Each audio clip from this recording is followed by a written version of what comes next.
Hello, good morning, students. Welcome to my YouTube channel English Kingdom. This is your teacher Deepak Juneja, and today we are going to begin the fourth lesson of the book Beehive, and the name of the lesson is A Truly Beautiful Mind. This A Truly Beautiful Mind title refers to Albert Einstein, who was a great physicist. You may have already been acquainted to him. आप पहले से ही जानते होंगे उनके बारे में। इन्होंने theory of relativity दी थी और आपने साइंस में इनके बारे में ज़रूर पढ़ा होगा। और इन्होंने एक फार्मूला भी दिया था E = mc², वो भी आपने ज़रूर पढ़ा होगा। तो आज हम उन्हीं के जीवन के बारे में पढ़ने वाले हैं कि वो किस तरह के व्यक्ति थे, बचपन में किस तरह थे। तो उनके जीवन से आपको बहुत सारी प्रेरणाएं मिलेंगी।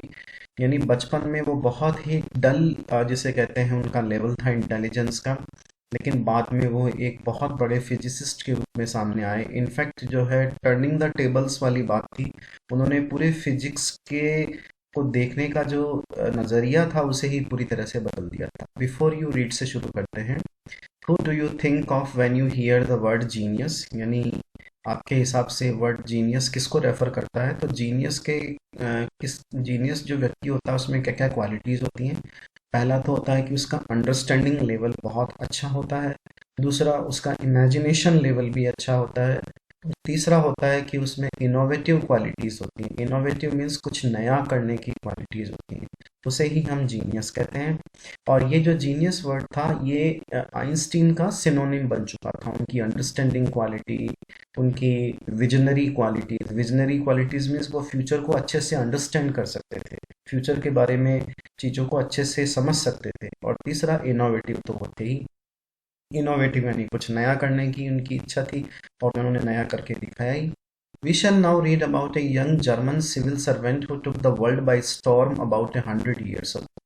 हम यहाँ पर किसके बारे में पढ़ेंगे? एक यंग जर्मन सिविल सर्वेंट के बारे में, जिन्होंने पूरी दुनिया को हिला दिया लगभग 100 साल पहले। और ये जर्मन सिविल सर्वेंट कौन थे? अल्बर्ट आइंस्टीन थे।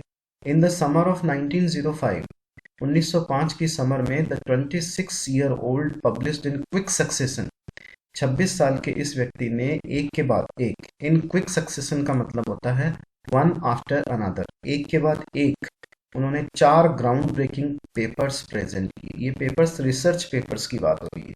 उन्होंने रिसर्च की थी और उन्हीं रिसर्च पेपर्स को एक के बाद एक प्रेजेंट किया। अब वो रिसर्च पेपर्स किसके बारे में थे? लाइट के बारे में थे, द मोशन ऑफ पार्टिकल्स के बारे में, the electrodynamics of moving bodies, और फिर एनर्जी के बारे में। ये उन्होंने 4 रिसर्च पेपर्स प्रेजेंट किए।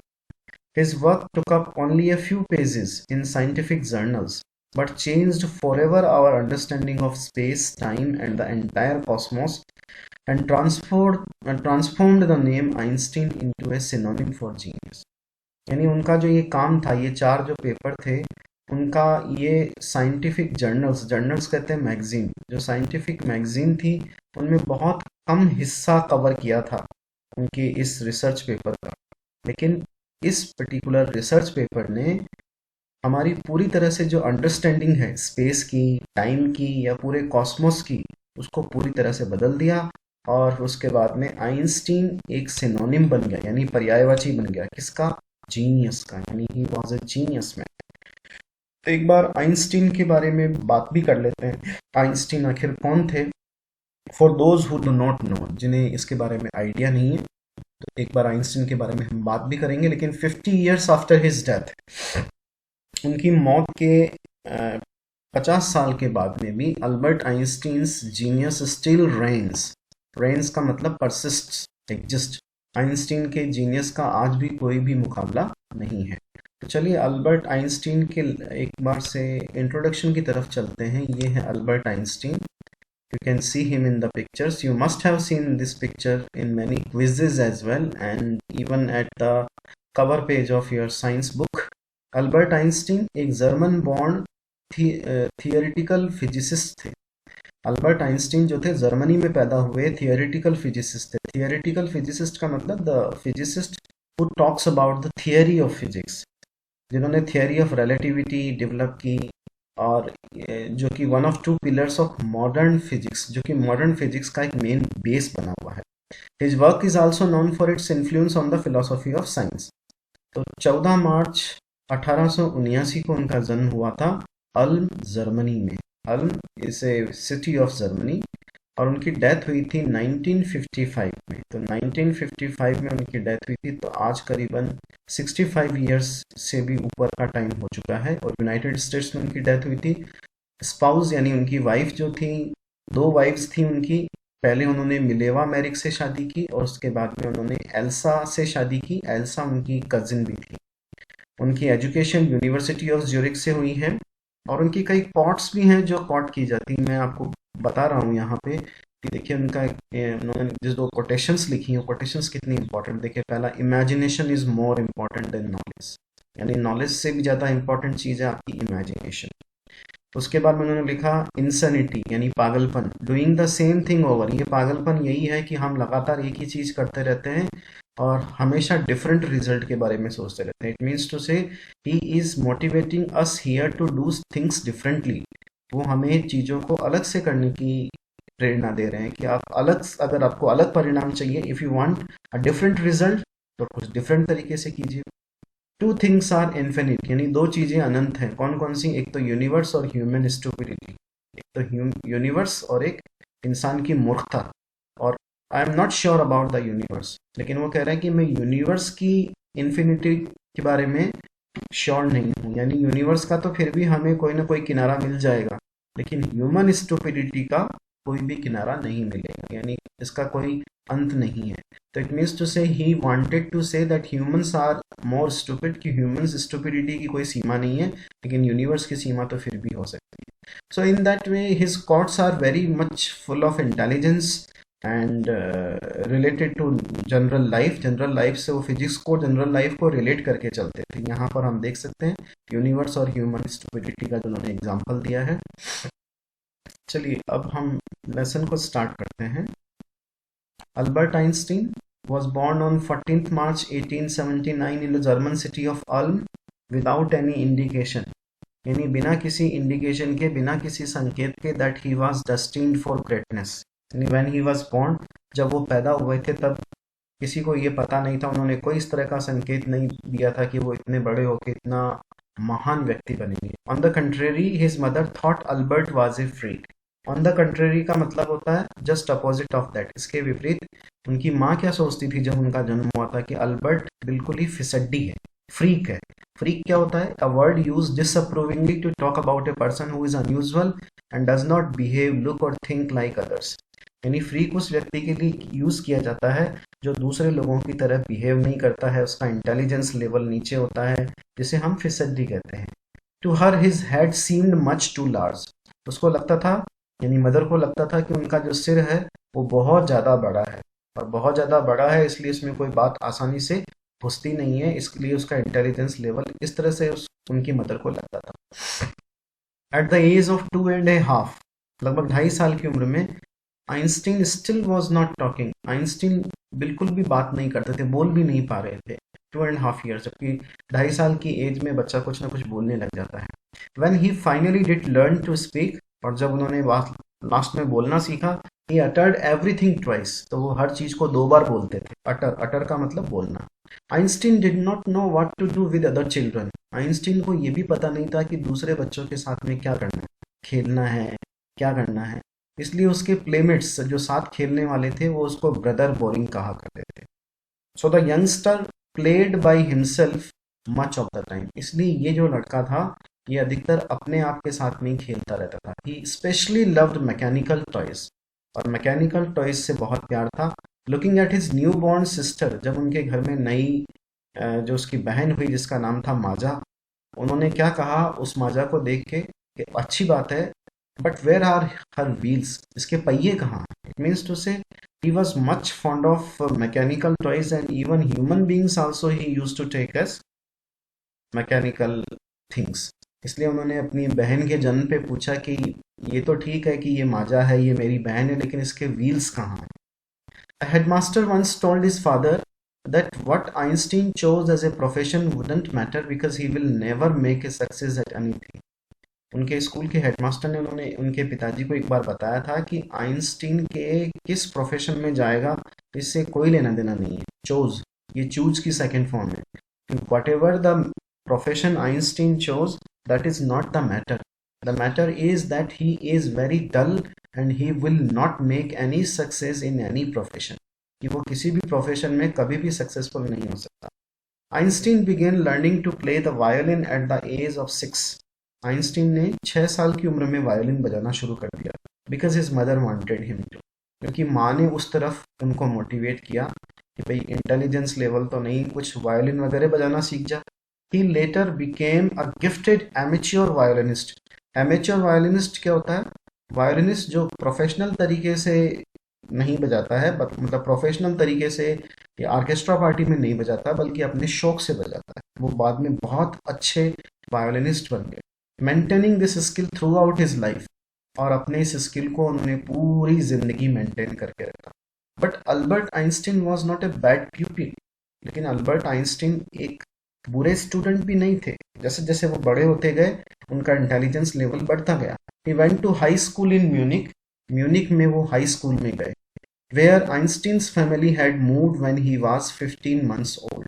जब वो 15 महीने के थे, आइंस्टीन की फैमिली वहां चली गई थी, and scored good marks in almost every subject, और उनके हर सब्जेक्ट में अच्छे मार्क्स आए। Einstein hated the schools regimentation. Regimentation कहते हैं स्ट्रिक्ट डिसिप्लिन। स्ट्रिक्ट डिसिप्लिन को रेजिमेंटेशन कहते हैं। आइंस्टीन को स्कूल का स्ट्रिक्ट डिसिप्लिन बिल्कुल भी पसंद नहीं था, and often clashed with his teachers, और उनका अपने टीचर्स के साथ में अधिकतर झगड़ा होता था। आप 11th क्लास में जब आएंगे तो आपको एक लेसन और मिलेगा वहाँ पे आइंस्टीन का। वहाँ पे बाकायदा बताया गया कि किस तरह से उनका अपने टीचर्स के साथ में झगड़ा होता था। At the age of 15, Einstein felt so stifled that he left the school for good. 15 साल की एज में आइंस्टीन उस स्कूल से इतना बोर हो गया, इतना ऊब गया कि उन्होंने उस स्कूल को छोड़ दिया। लेकिन छोड़ा कि अच्छे के लिए छोड़ा, उनके साथ में उसके बाद में अच्छा ही हुआ, बुरा नहीं हुआ। The previous year Albert's parents had move to Milan. और उससे पिछले साल अल्बर्ट के जो पेरेंट थे वो मिलान चले गए थे। मिलान ये इटली का एक शहर है, इटली के अंदर है, और उनका जो जन्म हुआ था वो जर्मनी में हुआ था। And left their son with relatives. उन्होंने अपने बेटे को रिलेटिव्स के साथ में छोड़ा। कहाँ पे? जर्मनी के अंदर ही। आफ्टर प्रोलॉन्ग्ड डिस्कशन, लंबे डिस्कशन के बाद में, Einstein got his wish to continue his education in German speaking Switzerland.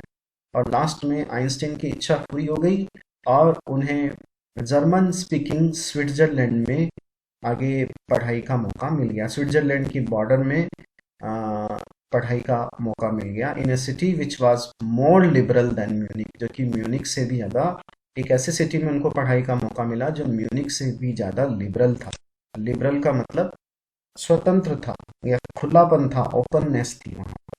तो वहाँ के उस स्कूल के डिसिप्लिन से निकलकर ये एक German speaking Switzerland city, Switzerland में आ गए, जहाँ पर स्विट्जरलैंड की बॉर्डर पर, जहाँ पर उनको अच्छी एजुकेशन मिली, और ये म्यूनिक से ज़्यादा लिबरल था, यानी ओपन माइंडेड सिटी था।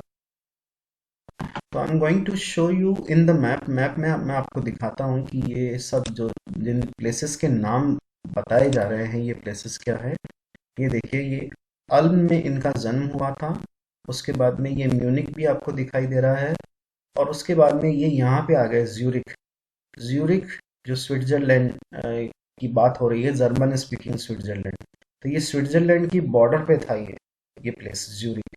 तो पहले उनका अल्म में उनका जन्म हुआ, फिर उनके पेरेंट्स म्यूनिक में आए।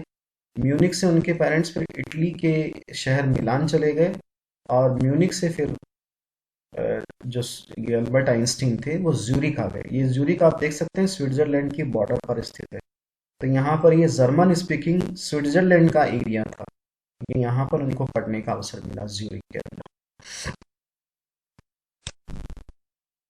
Einstein was highly gifted in mathematics. Einstein की मैथमेटिक्स में बहुत रुचि थी, फिजिक्स में भी उनका बहुत इंटरेस्ट था। And after finishing school finish करने के बाद में ही decided to study at a university in Zurich. उन्होंने डिसाइड किया कि वो ज्यूरिख की एक यूनिवर्सिटी में पढ़ेंगे।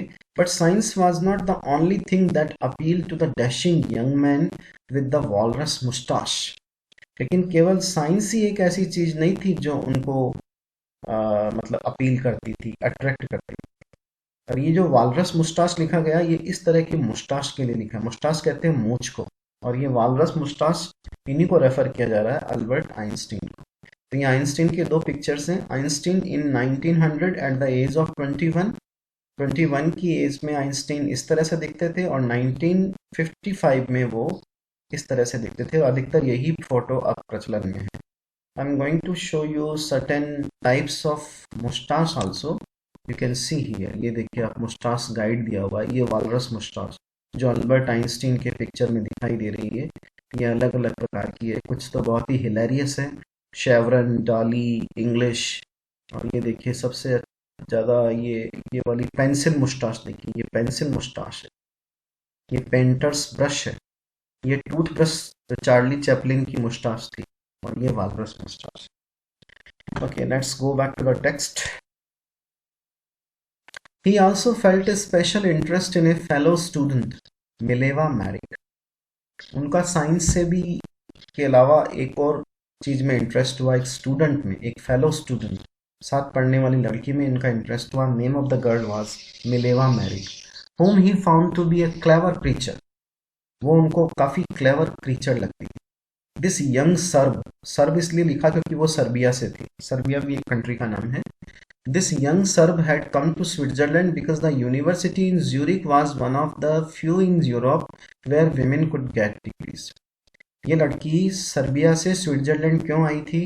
क्योंकि यूनिवर्सिटी ऑफ ज्यूरिक में पढ़ने के लिए। और यूनिवर्सिटी ऑफ ज्यूरिक की क्या विशेषता थी? यहाँ औरतों को भी डिग्रीज मिल जाती थी, यानी औरतें भी पढ़ाई कर सकती थी। Einstein saw in her an ally, ally means friend. Einstein को उसमें एक दोस्त दिखाई दिया। अगेंस्ट द फिलिस्टीन्स, ये फिलिस्टीन्स क्या होता है? फिलिस्टीन्स उन लोगों के लिए यूज किया जाता है जिनको आर्ट, लिटरेचर और म्यूजिक पसंद नहीं होता था। तो ना तो उसके घर में, ना ही उसके फ्रेंड सर्किल में ये सब चीजें, आर्ट, लिटरेचर और म्यूजिक किसी को पसंद था। इसलिए उनको एक अच्छा साथी मिल गया, किसके रूप में? मिलेवा मैरिक के रूप में। Those people in his family and at the university with whom he was constantly at odds, at odds means uncomfortable। तो उन लोगों के से अलग जो उसके फैमिली में थे और यूनिवर्सिटी में थे, जिनके साथ में काफ़ी अनकंफर्टेबल फील करता था, उनसे अलग उनको एक दोस्त मिल गया मिलेवा मैरिक के रूप में, जिसके साथ में वो अच्छे से अपनी फीलिंग्स को शेयर कर सकते थे। The couple fail in love, letters survive in which they put their affection into words, mixing science with tenderness। ऐसे कई लेटर्स हैं उन दोनों के बीच में जो आज भी दिखाई देते हैं, जिनमें उन्होंने अपने वर्ड्स, अपने अफेक्शन को वर्ड्स में, अपने मतलब लव को वर्ड्स में कन्वे किया, साइंस और टेंडरनेस के साथ में मिक्स करके। टेंडरनेस कहते हैं सॉफ्टनेस। आइंस्टीन ने क्या लिखा? How happy and proud I shall be when we both have brought out our work on relativity to a victorious conclusion. उसी एक लेटर में आइंस्टीन ने लिखा है कि कितना खुश और प्राउड मैं अपने आप को महसूस करूंगा जब हमारा जो ये रिलेटिविटी का जो वर्क है, थियोरी ऑफ रिलेटिविटी का, ये एक निश्चित मुकाम तक, एक निश्चित कंक्लूजन तक पहुंच जाएगा। In 1900 at the age of 21, 1900 में 21 साल की एज में, Albert Einstein was a university graduate and unemployed. Albert Einstein उस समय यूनिवर्सिटी ग्रेजुएट थे लेकिन अनएम्प्लॉयड थे। He worked as a teaching assistant, gave private lessons and finally secured a job in 1902 as a technical expert in the patent office in Bern। तो उन्होंने एक teaching assistant के रूप में भी काम किया, प्राइवेट लेसन्स भी दिए, और फाइनली उनको जॉब मिला 1902 में एक टेक्निकल एक्सपर्ट के रूप में। कौन से ऑफिस में? पेटेंट ऑफिस में। पेटेंट ऑफिस क्या होता है? पेटेंट ऑफिस होता है जहां पर लोग अपने आइडियाज को रजिस्टर करवाते हैं और चाहते हैं कि उन आइडिया पे उन्हीं का अधिकार रहे और कोई दूसरा उस आइडिया को ना चुरा सके।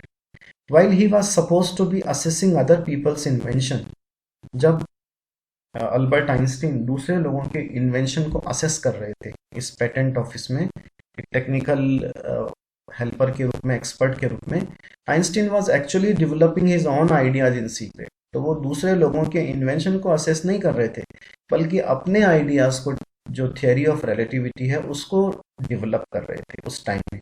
ही is said to have jokingly called his desk drawer at work the bureau of theoretical physics.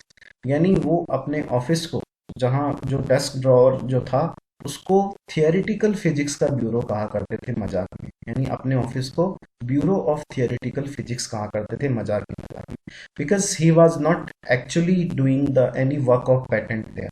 वो वहाँ पर कोई पेटेंट वेटेंट का काम नहीं करते थे, वो अपना जो थियरी ऑफ रिलेटिविटी है उसके ऊपर काम करते थे। One of the famous papers of 1905 was Einstein's special theory of relativity. 1905 में जो उनका बहुत फेमस पेपर आया, रिसर्च पेपर था, वो था आइंस्टीन की special theory of relativity, according to which, जिसके अनुसार क्या होता है, टाइम और डिस्टेंस एब्सोल्यूट नहीं होते हैं। एब्सोल्यूट का मतलब कंप्लीट नहीं होते हैं। उनका वो अलग अलग रिलेशन में अलग अलग बिहेव करते हैं। उन्होंने एक एग्जाम्पल भी दिया, indeed two perfectly accurate clocks, कि परफेक्टली एक्यूरेट क्लॉक्स भी सेम टाइम नहीं दिखाएंगी if they come together again after a journey. अगर वो कुछ ट्रैवलिंग के बाद में वापस अगर आए तो उनमें से हो सकता है कि एक थोड़ी फास्ट चल रही हो और एक थोड़ी कम चल रही हो। इसका मतलब, उनका कहने का मतलब है कि टाइम और डिस्टेंस आपस में एक दूसरे से कनेक्टेड होते हैं, दोनों को अलग अलग नहीं रखा जा सकता। From this followed the world's most famous formula, और इसी से दुनिया का फेमस फॉर्मूला निकल के आया, which describes the relationship between mass and energy. जो उन्होंने दिया, एक फेमस इक्वेशन दी मास और एनर्जी के बीच में रिलेशन क्रिएट करते हुए, और इस फेमस इक्वेशन में लिखा E is equal to M C square. यहाँ पर E एनर्जी को स्टैंड करता है, और M जो है मास के लिए आता है, और C speed of light, light की स्पीड के लिए in a vacuum. Vacuum means without air, जो एक एनवायरनमेंट क्रिएट हो जाता है, तो उसमें जो हवा, इसकी लाइट की जो स्पीड होती है वो 3 लाख किलोमीटर पर सेकेंड होती है। उन्होंने E is equal to M C square.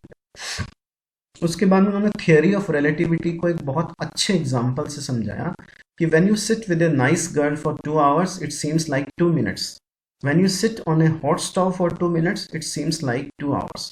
इसका मतलब है कि टाइम जो होता है, वो टाइम जो एक अपने आप में एब्सोल्यूट नहीं है, वो आसपास के सिचुएशन और परिस्थिति पे भी डिपेंड करता है। जब आप एक सुंदर लड़की के साथ में 2 घंटे के लिए बैठे हुए हैं तो आपको लगता है 2 ही मिनट हुए। इसी प्रकार से नींद का भी होता है, जब आप सोते हैं तो अगर आप पूरे 8 घंटे सोते हैं तो आपको लगता है मैं तो अभी सोया था। लेकिन अगर आप किसी हॉट स्टोव पर बैठे 2 मिनट के लिए तो आपको लगता है 2 hours। तो उनका कहने का मतलब था, थियरी ऑफ रिलेटिविटी का मतलब, कि time can not be taken in isolation, कि टाइम को आइसोलेशन में नहीं लिया जा सकता, टाइम का सर्कमस्टेंसेस से भी रिलेशन होता है। ये theory of relativity.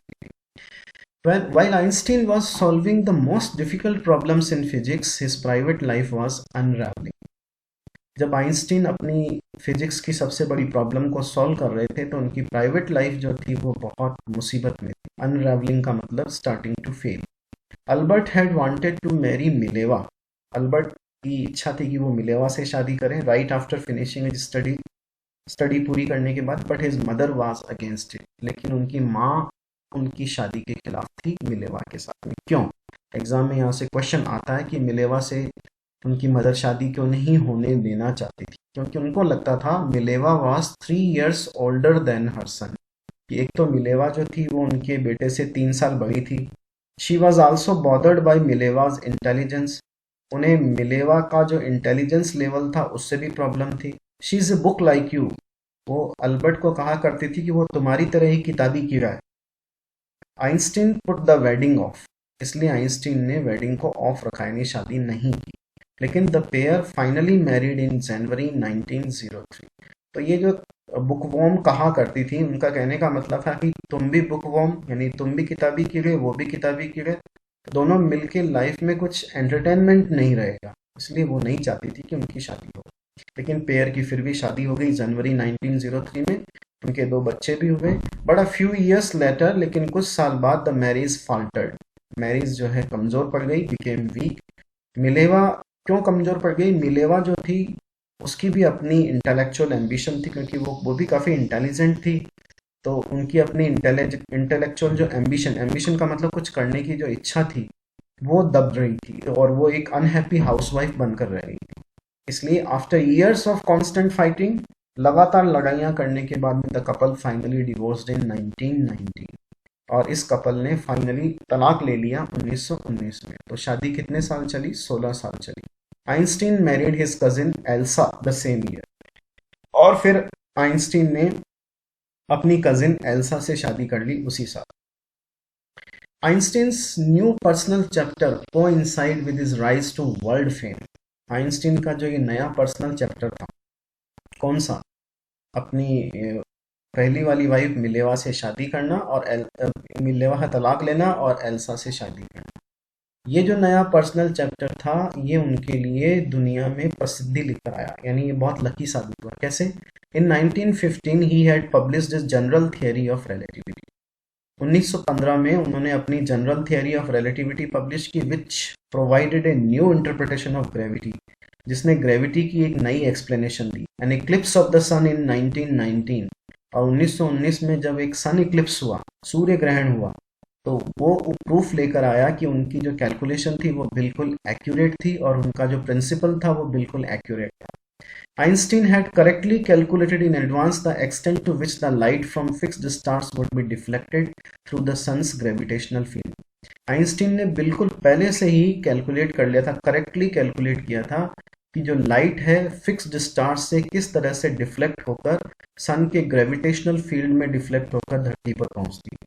The newspapers proclaimed his work as a scientific revolution.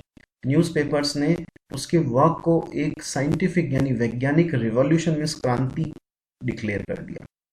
Deflect होने का मतलब इधर से उधर मूव होना, change direction because it hit something, ये आप समझते हैं। डिफ्लेक्शन रिफ्लेक्शन साइंस में थियरीज हैं। Einstein received the Nobel prize for physics in 1921। Einstein को 1921 में नोबेल प्राइज मिला फिजिक्स के लिए। He was showered with honors and invitation from all over the world. पूरी दुनिया से उन्हें कई सम्मान मिले, इनविटेशंस मिले, एंड लाउडेड बाय द प्रेस, और प्रेस ने उनकी खूब प्रशंसा की, यानी मीडिया ने उनकी खूब प्रशंसा की। Lauded means praised. When the Nazis came to power in Germany in 1933. अब ये नाजीज कौन थे? नाजीज एक पार्टी का नाम था। जैसे हमारे यहाँ पॉलिटिकल पार्टीज होती हैं, वैसे जर्मनी में भी पॉलिटिकल पार्टीज थी। उनमें से एक पॉलिटिकल पार्टी थी नाजी। ये नाजी जो लोग थे, ये बहुत ज़्यादा जिसे कहते हैं डिक्टेटरशिप में विश्वास करते थे। और आप जानते ही हैं हिटलर, जो कि डिक्टेटरशिप का सिनोनिम है, वो इनका लीडर था। तो ये नाजीज जर्मनी में पावर में आ गए 1933 में। Einstein emigrated to United State. उसी समय आइंस्टीन यूनाइटेड स्टेट्स में एमिग्रेट हो गए। एमिग्रेट का मतलब दूसरे देश में चला ही जाना। 5 years later, the discovery of nuclear fission in Berlin had American physicists in an uproar. 5 साल के बाद में एक न्यूक्लियर फिशन की डिस्कवरी हुई। अब ये न्यूक्लियर फिशन क्या होता है? दरअसल ये भी आप समझते होंगे, ये जो न्यूक्लियर बॉम्ब बनते हैं इसकी प्रोसेस जो होती है न्यूक्लियर फिशन पर ही बेस्ड होती है। तो in nuclear physics and nuclear chemistry, nuclear fission is a nuclear reaction or a radioactive decay process in which the nucleus of an atom splits into two or more smaller. अब क्या होता है इसमें? जैसे ये आप देख सकते हैं, इसमें आप एक न्यूक्लियस इसका जो होता है वो कई अलग अलग स्मॉल पार्ट्स में डिवाइड होता है। इसकी वजह से ये जो न्यूक्लियर बॉम्ब होता है वो बहुत खतरनाक साबित होता है। तो ये उस समय इसकी खोज हुई थी। इसकी खोज के कारण मतलब एक न्यूक्लियर बॉम्ब का एक जिसे कहते हैं कि आविष्कार सा हो गया था उस समय। तो इसके कारण कई लोग अपसेट हो गए, कई अमेरिकन फिजिसिस्ट भी अपसेट हो गए, क्योंकि because it could be misuse, क्योंकि इसका मिसयूज हो सकता था। Many of them had fled from fascism. उनमें से कई लोग फासिज्म से दूर भाग गए, जस्ट एज आइंस्टीन हैड, जैसा आइंस्टीन भागे थे। And now they were afraid, अब उनको डर था कि ये नाजिज्म जो है, ये जो नाजीज हैं, ये जो नाजी पार्टी के जो लोग हैं, ये एक बॉम्ब बना लेंगे और एटॉमिक बॉम्ब का यूज करेंगे लड़ाई के अंदर। At the urging of a colleague, ये कलीग की स्पेलिंग देखिए आप, कलीग मतलब साथी। एक साथी की रिक्वेस्ट पर आइंस्टीन ने एक लेटर लिखा American president Franklin D Roosevelt को 2 अगस्त 1939 को। उनमें उन्होंने क्या वार्न किया कि a single bomb of this type, कि अगर इस तरह का एक सिंगल बॉम्ब भी फटा, एक्सप्लोडेड इन ए पोर्ट, एक छोटे से हिस्से में भी फटा, might very well destroy the whole port together with some of the surrounding territory. तो केवल ना ही उस पोर्ट को डिस्ट्रॉय करेगा बल्कि आसपास के पूरे एरिया को डिस्ट्रॉय कर सकता है। His words did not fail to have an effect. लेकिन उनके शब्दों का किसी पर कोई प्रभाव नहीं पड़ा। The Americans developed the atomic bomb. Americans ने एटॉमिक बॉम्ब डेवलप किया इन ए सीक्रेट प्रोजेक्ट, अपने खुद के सीक्रेट प्रोजेक्ट में, और फिर उसे जापानीज सिटीज ऑफ हिरोशिमा और नागासाकी पर गिराया था इन अगस्त 1945 में। ये सेकेंड वर्ल्ड वॉर का टाइम था 1945, और 1939 में फर्स्ट वर्ल्ड वॉर हुआ, उस समय इसको गिराया। आइंस्टीन वॉज शायद Einstein was deeply shaken by the extent of the destruction. Einstein जो था वो बुरी तरह से इस डिस्ट्रक्शन से बुरी तरह से हिल गए थे। This time he wrote a public massive. इस बार उन्होंने एक पब्लिक लेटर लिखा टू द यूनाइटेड नेशंस को, संयुक्त राष्ट्र संघ को, जो कि पूरे जो कंट्रीज होते हैं उनको मॉनिटर करता है। In it he propose the formation of a world government. उन्होंने प्रपोज किया कि एक वर्ल्ड गवर्नमेंट बनाई जाए, यानी किसी एक देश की गवर्नमेंट नहीं, वर्ल्ड गवर्नमेंट बनाई जाए। Unlike the letter to Roosevelt, this one made no impact. इसका भी कोई असर नहीं हुआ। But over the next decade, लेकिन अगले 10 सालों में Einstein got ever more involve in politics. Einstein politics में इन्वॉल्व हो गए, agitating to an end to the arms buildup and using his popularity to campaign for peace and democracy. उनका एक ही लक्ष्य था पॉलिटिक्स में जाने का, कि एक तो ये आर्म्स बिल्डअप को रोका जाए। आर्म्स क्या होते हैं? वेपन्स, हथियारों को आर्म्स बोला जाता है। कि एक तो हथियारों का जो लोग बना रहे हैं हथियारों को, इसको रोका जाए। और उन्होंने अपनी पॉपुलरिटी को यूज करना चाहा, किसके लिए? पीस और डेमोक्रेसी। पॉलिटिक्स में जाने का उनका ये पर्पस था।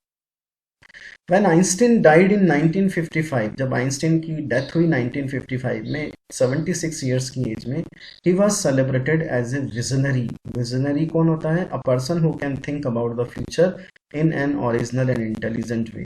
एक ऐसा व्यक्ति जो दूर की सोच रखता है, फ्यूचर के बारे में पहले से सोच लेता है, एग्जैक्ट सोच लेता है। तो लोगों ने उनको याद रखा एक विजनरी और वर्ल्ड सिटीजन के रूप में, साइंटिफिक जीनियस के अलावा। उनकी ये एक और पहचान बनी, क्योंकि वो पॉलिटिक्स में जाकर इस आर्म्स बिल्डअप को रोकना चाहते थे, पीस और डेमोक्रेसी को प्रमोट करना चाहते थे। उनका उसके पीछे कारण था, उनको मालूम था कि अगर ये हथियारों की दौड़ शुरू हो गई, जो कि आज भी शुरू ही है, चालू ही है, तो फिर the world will be at the words of danger. पूरी की पूरी दुनिया जो है खतरे में पहुंच जाएगी। And today we can see, आज हम देख सकते हैं कि many countries are in the race of acquiring many kinds of weapons, and world is obviously standing at the verge of what to say danger, यानी खतरे के किनारे पर एक दुनिया हमारी समय खड़ी है। So this was all about from this lesson. If you have any difficulty, please make a comment in the comment box. Thank you.